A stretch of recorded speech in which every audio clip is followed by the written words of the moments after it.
media perks, the content, the benefits that you get of being a premium Verizon customer?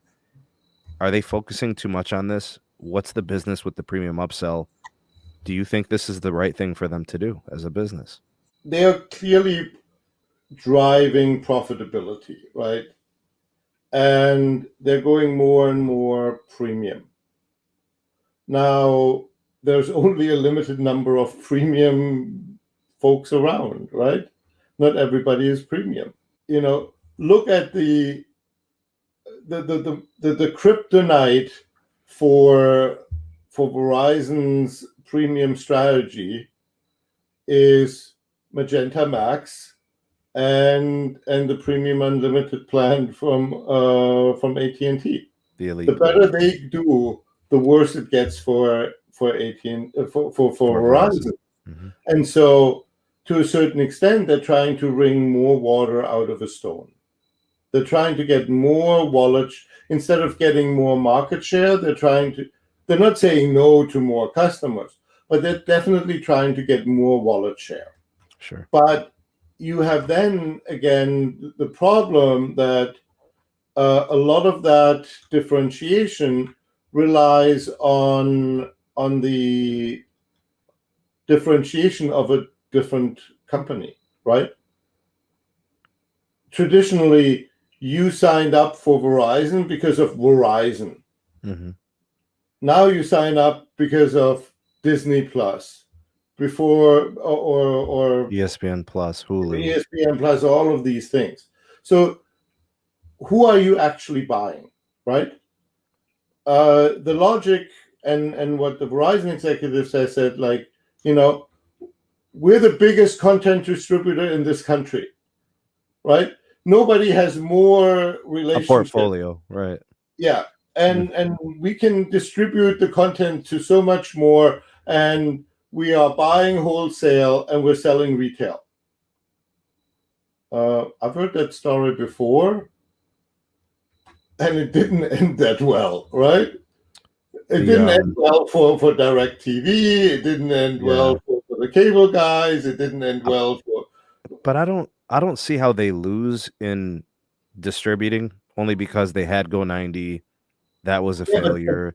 The AOL, the Bloomberg, the Yahoo acquisition. Like, I looked at all those as missteps, and they were horrible.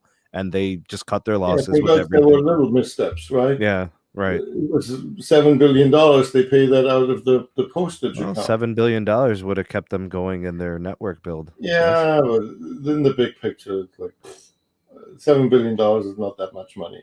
For you and me, absolutely. I would retire with $7 billion. I would give you one, for inviting me. Shouldn't, but $7 billion is not that much money for a company that big, right? And it beats, investing. What was it? Near $100 billion. Like the guys in blue. Mm-hmm. So from that perspective, it was a small misstep. Simply put, in your perception, the way with the premium upsell, trying to get the deeper wallet play, do you like where this is going? I think it's a risky undertaking.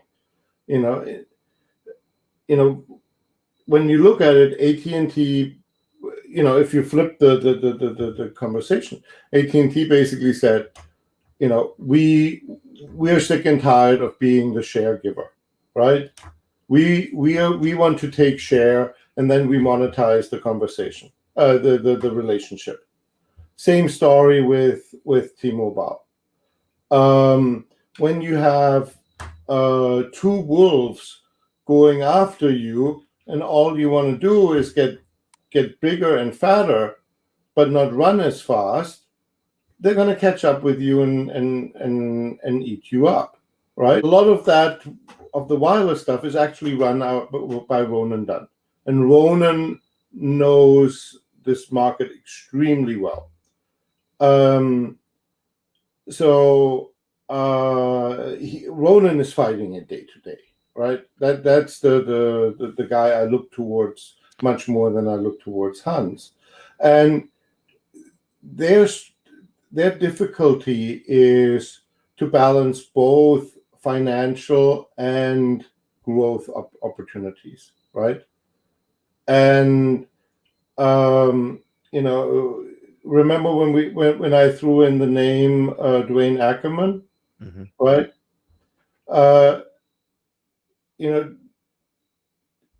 And that was Bell South, and Bell South always prided itself of having superior margins. And I once said to Dwayne Ackerman, it will be the epitaph on your tombstone. We had great margins. And SBC bought them because Bell South prioritized margins over everything else. Over growth, over operations, yeah. And that killed them. Whereas, Ed Whitaker's machine were just predators, right? And you have to be a predator in this market. And they both were financial, operational, but then especially, eat or be eaten. And Bell South was in its little corner playing with itself, trying to optimize margin, which just made them more and more attractive, right? As an acquisition target. And in the end, actually, they went to SBC and said, like, hey, can you please buy us?